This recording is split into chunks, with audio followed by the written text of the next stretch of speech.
Hey YouTube, it's Ansley back again with another video.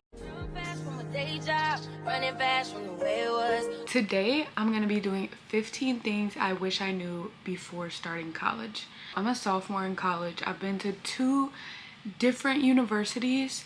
I transferred after my freshman year to a new university where I go now, and so I feel like I have a pretty good grasp of things and advice and stuff to talk about college. I wanted to do this video just to help people who are going to college this coming up fall. So here's just some tips and really just things that I wish that I knew before I started. So I wrote down a list on my phone and they're in 3 different categories: moving and your new independence, social, and then the third one is the academics category. I wanted to do more than just talk about academics. Although college is really about your academics, there's also so many other things that happen in college and that you need to know for college. So I thought I would just do a video explaining a few other things other than just academics too. Let's start with the moving in and your new independence. The first thing is that you don't need to bring your entire room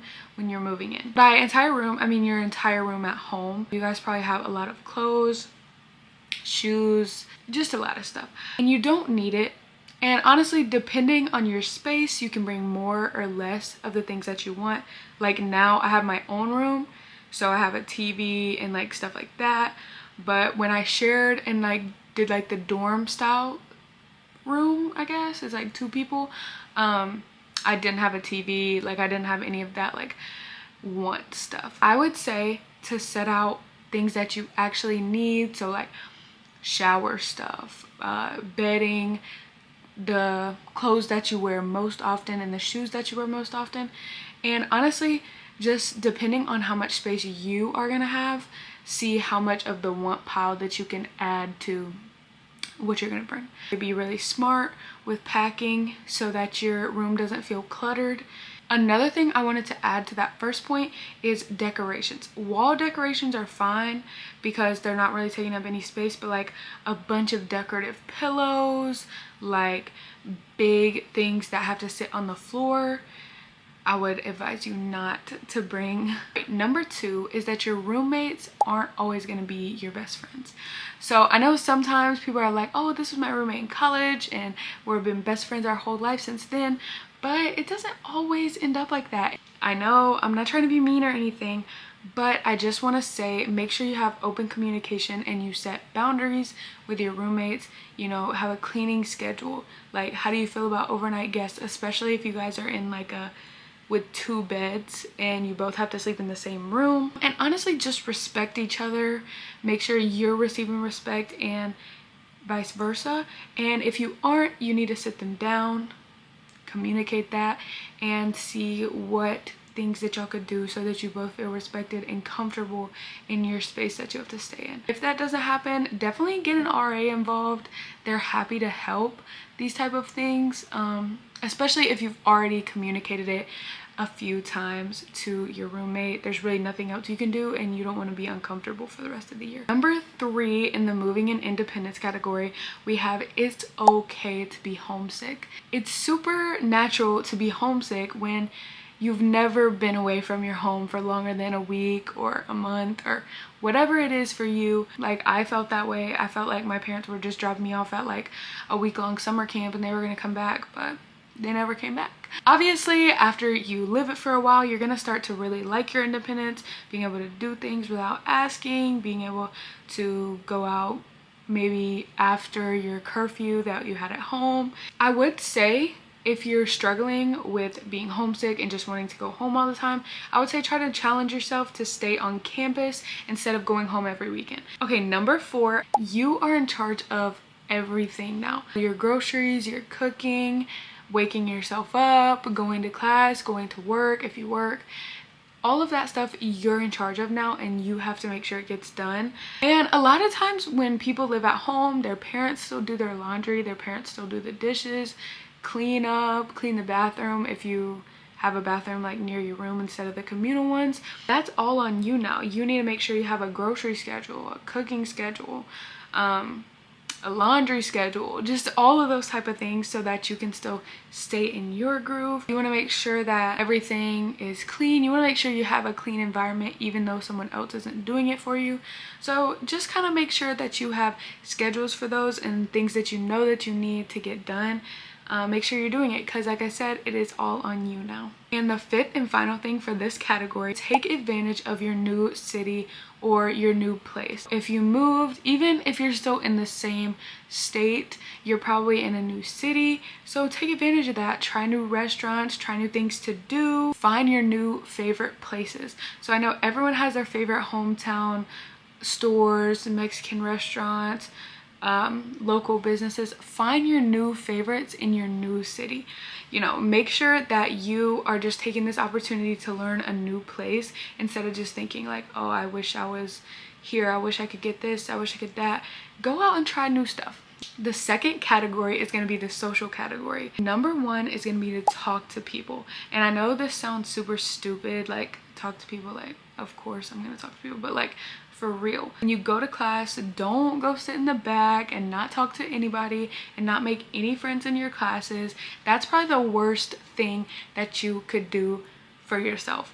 It's an easy place to make friends. Like there's so many different people in the classes and probably not even people from your major. And then if you have questions on assignments or if you miss a day, you also have someone to reach out to get the missing notes, or you know, to see if they understand the assignment before reaching out somewhere else. Make sure you talk to people in class. That's a really good way to make friends, and honestly to find common interests, especially if they're elective classes that you guys got to pick.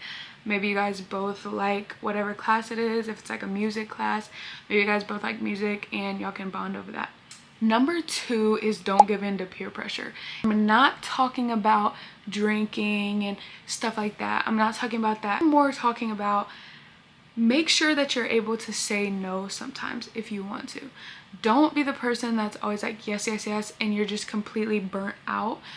Make sure that you're taking time for yourself. And if you don't want to do something, then don't go do it. There's going to be plenty other functions, plenty other parties, plenty other day parties, plenty other basketball games. So if you don't feel like doing something, don't do it. I feel like people think that they're missing out, but there's so many things to do in college. So if you don't want to go to one event, if you're feeling like you want to go to bed early that night, you're not missing out and you're not going to ruin your college experience because you missed a couple of events. Number three is to join clubs and find somewhere that you fit in. Even if it's like a sports team or a job or something like that, just find somewhere that you fit in. Find somewhere where you can find people that are like you and that like the same things that you like, or just a club that you enjoy, because some clubs are like doing stuff for the community, playing basketball. There's so many different clubs. There's literally hundreds of clubs on college campuses, so make sure you take advantage of that because it's free to join. So join one club, join a couple of clubs, and just see what you like, see where you fit in, and you can even find more friends because it's so hard to find friends in college. So make sure you take advantage of all of these places that you can find friends. All right, number four, and I might step on some toes here, but I'm sorry. Dating in college isn't for everybody. I know it might be hard to see all of the lovebirds in college that are just always have somebody walk into class together, eating together. You don't need to date in college. Now, you might find your right person in college, and that is great. And I'm not saying that you can't. I'm not saying don't date in college because I have a boyfriend and I'm in college, but it's not for everybody. I see people that have their heads wrapped around like, I need to find a boyfriend, I need to find a boyfriend. And I know it can feel like that when everyone around you like has somebody, but don't put pressure on it. If you are meant to find a boyfriend in college, then you will. Boyfriend or girlfriend. Yeah, I just don't think that you should have your mind wrapped around that. I think you should focus on finding friends and doing things that you enjoy, and then, you know, a significant other will come later. Number five, which is the most important one, I think, to prioritize your alone time. People in college don't prioritize their alone time enough. Make sure you're getting that self-care. Make sure you're having a movie night by yourself.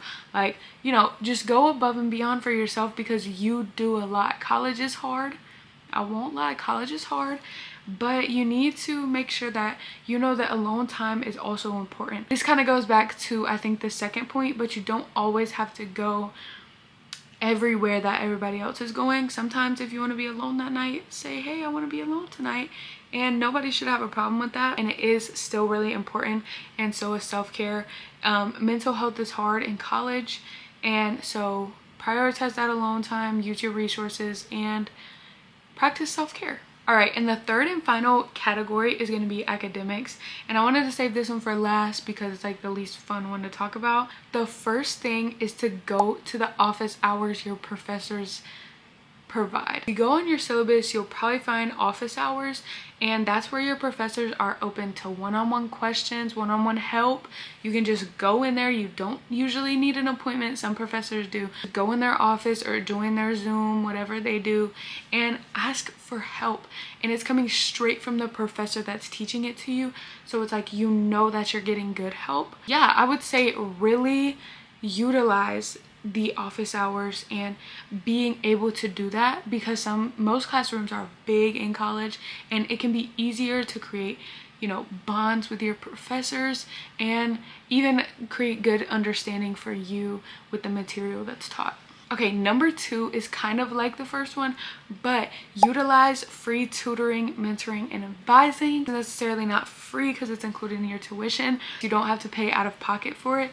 So make sure that you utilize it and take advantage of it, because the tutors are literally there to help you. And if you're struggling with something, go to tutoring, go to your peer mentoring, go to your academic advisor who really can help you out and help you understand the concepts better and make sure that you have those good grades in college. Number 3 for this category is to don't build habits of not going to class. It's so hard to break habits of not going to class once you started not going to class. And I am the first to say, if you don't feel like going to class that day, don't go to class. Just don't do it all the time. You know what I mean? A lot of teachers in college don't require you to come to class and don't take attendance, and I know that's going to be tempting, but don't make it a habit. All right, the last one that I have for this category is do your homework and study. Don't wait till the last minute. Do it earlier in the week. Don't wait till it's due tonight at 11:59, because if you have questions, your professors are not answering you probably after 3 o'clock. So don't wait until the last day. Make sure you have time that if you do have questions, you can go to your professor or ask somebody else. So make sure that you are doing your stuff on time.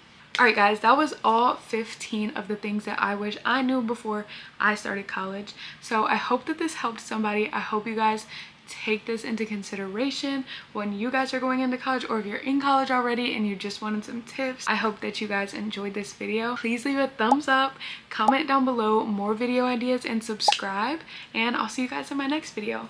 Bye. Running back to the strip club, I'm never going back, never going back.